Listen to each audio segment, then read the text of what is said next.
We open with a stylized vision of Themyscira, like an ancient Greek vase painting brought to life. Pegasus flies overhead, warriors stand in eternal motion, and the island glows like it's part of the cosmos.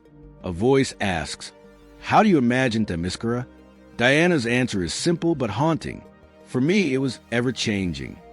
That right there sets the tone. Her homeland isn't just a place. It's an idea that's shifting, elusive, maybe even lost. Diana sits in a warm, orange-lit room with Barbara Minerva. They're studying myths of the Amazons, trying to reconstruct Themyscira's truth. Diana admits she only learned the word Themyscira near the end of her time in the underworld. Inside, she always felt she'd come from somewhere else, that something vital was missing. She recalls her years on a wild isle, raised by Circe. The wild isle was my home. Circe was my home.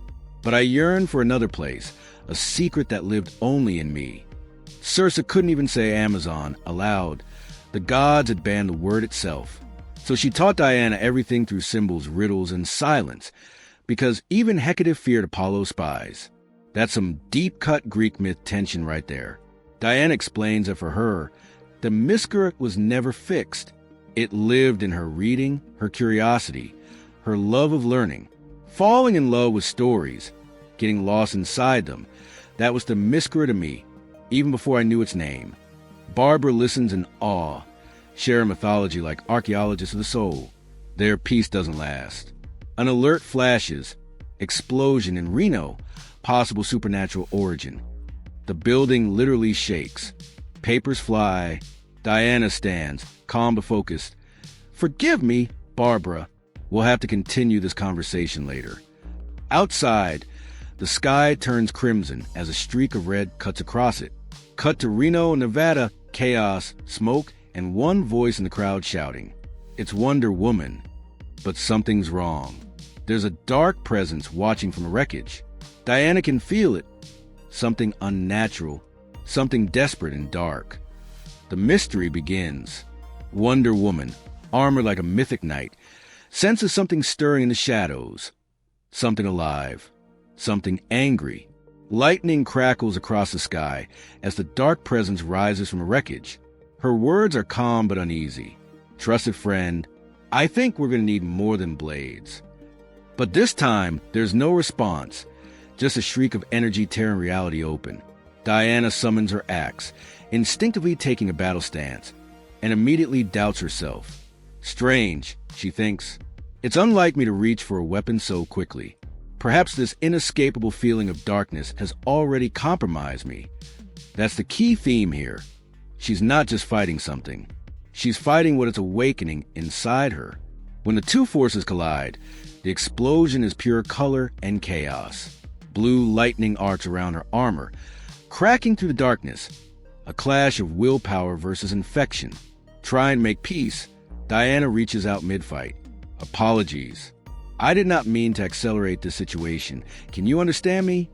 But instead of answering, the entity lashes out, energy bolts wrapping around her like serpents. She's thrown across the ruins, screaming as the surge tears through her armor. Every sound effect in this scene feels alive. As the lightning coils around her, the narration turns inward.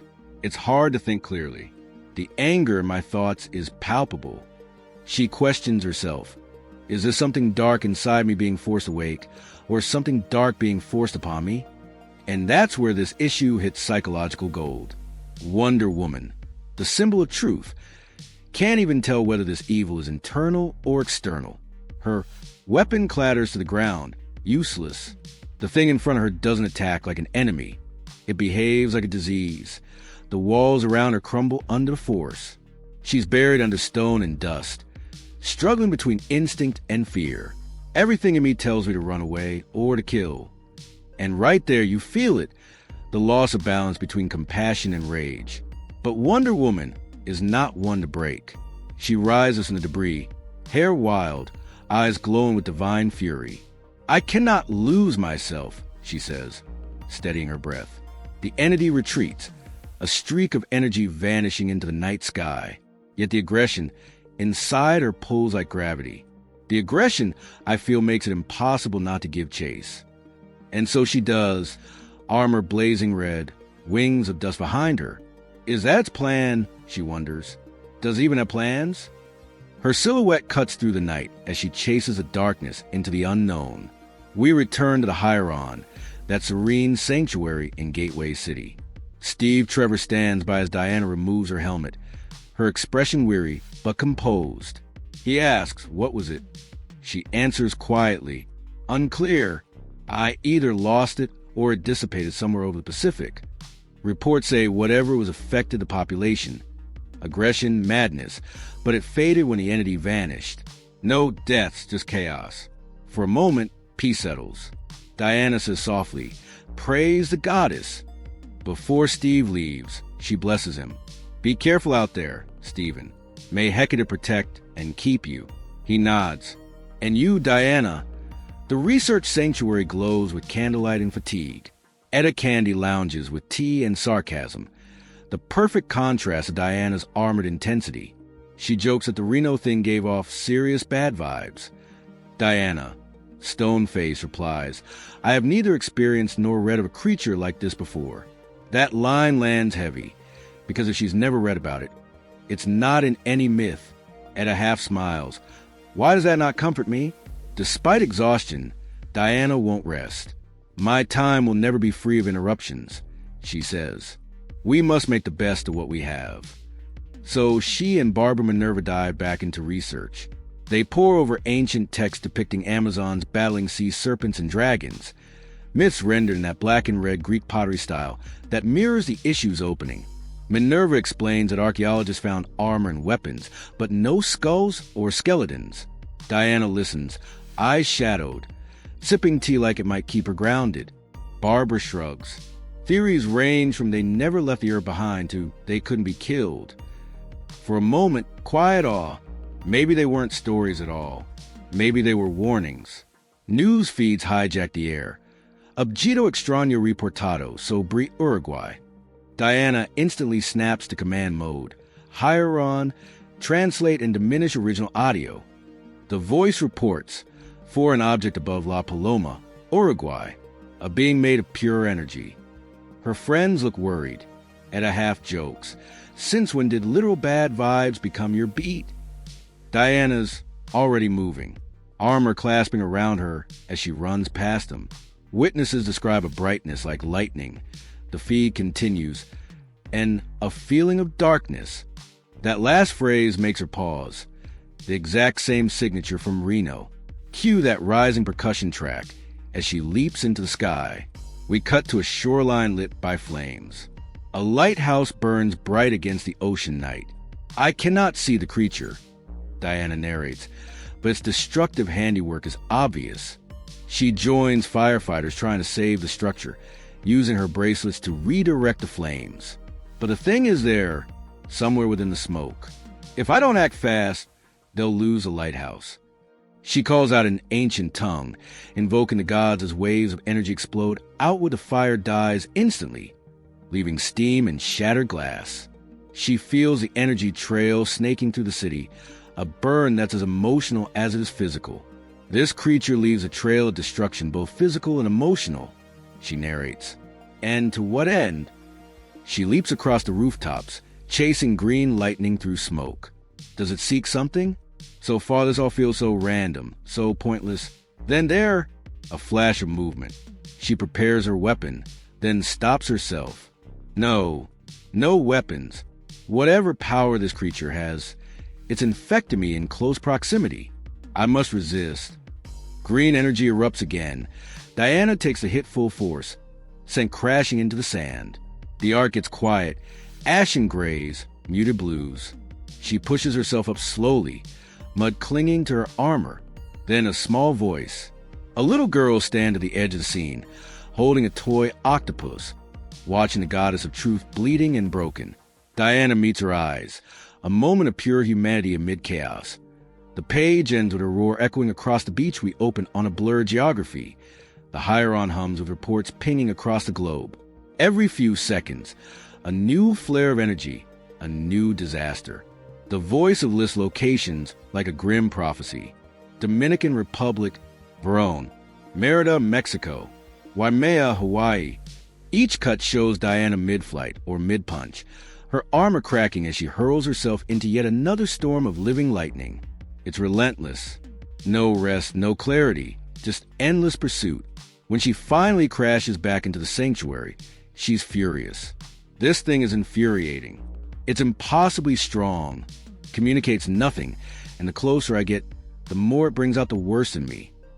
Etta, Barbara, and Steve gather around her, the modern pantheon of friends. Etta's the one who connects the dots. When you were talking about ancient Amazon battle sites, some of them match the locations you've been fighting in tonight. They cross-reference maps and myth. La Paloma, Waimea, Merida, all ancient battlegrounds. And the kicker? That casino in Reno, it was called Paradise Island. Another name for Themyscira. Diana's eyes widen. That cannot be a coincidence. Etta just smirks. Nothing's a coincidence, well, almost nothing. Hey, start building a pattern. Marking every flare on a massive map, a web of ancient conflict. Diana thanks him softly, already preparing to move again. If we can find where it's going next, perhaps I can stop it before it begins. Etta cracks a grin. You handle the monster, we'll handle the spreadsheets. As Diana walks out into the moonlit garden, Gia turns to Barbara and whispers, all magic has a price, and the kind Diana wields, the price is heavy. Barbara frowns. What does that mean? Gia sighs. It can mean all kinds of things. Cut to Diana kneeling among glowing vines, whispering to unseen gods. Hours pass. The trio's built what can only be described as an academic crime board. Maps, strings, coffee everywhere. Diana returns, eyes burning with purpose. Oh my, you've been busy. Etta quips. Some might say too busy. Barbara, I'm going to win a Pulitzer. Etta deadpans. For the last time, Barbara, you're not winning a Pulitzer. Despite the humor, they found something. Etta's theory. The creature's hitting remote places where no one's around to witness it. And every site connects to old Amazon battlefields scattered across the world. Greenland, Greece, Mongolia, Australia. Then the alert hits. Destruction of sacred site reported in Delphi, Greece. Diana's expression hardens. Delphi. No hesitation. She's already gone. Night. The ruins of Apollo's theater shimmer under the stars. Diana descends from the sky, whispering, ever since I can remember, I've longed to see Greece. To see Delphi first feels prophetic. But there's no serenity here, only crackling darkness. So perhaps not a blessing. The being of light stands alone on the ancient stage, a godless echo in the temple of prophecy. Diana steadies her weapon. This is a sacred site of Apollo. Any hand in its destruction will go poorly for me. Lightning erupts. She dives. Let's end this quickly, shall we? The blast slams her into the marble, shattering centuries of history. The entity looms over her, glowing cold and cruel.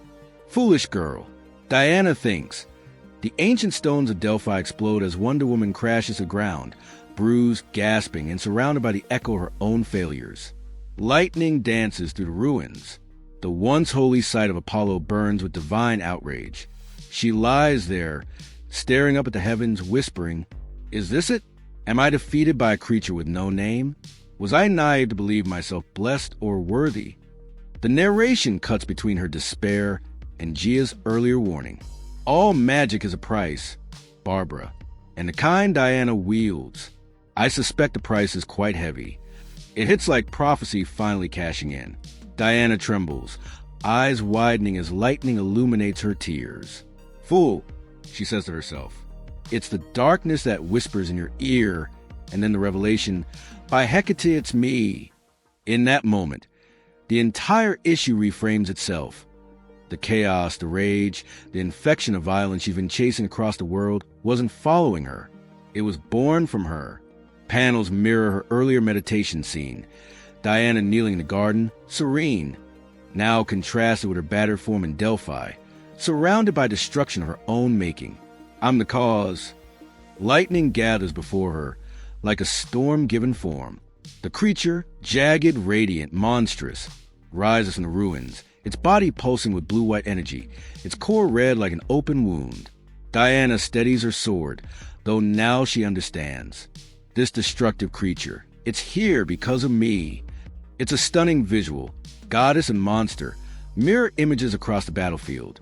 The creature is a reflection. Her magic made flesh, her suppressed anger, her divine imbalance unleashed.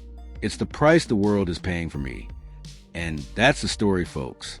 Please, leave your thoughts below and don't forget to like and subscribe for more videos like this one. See you next time.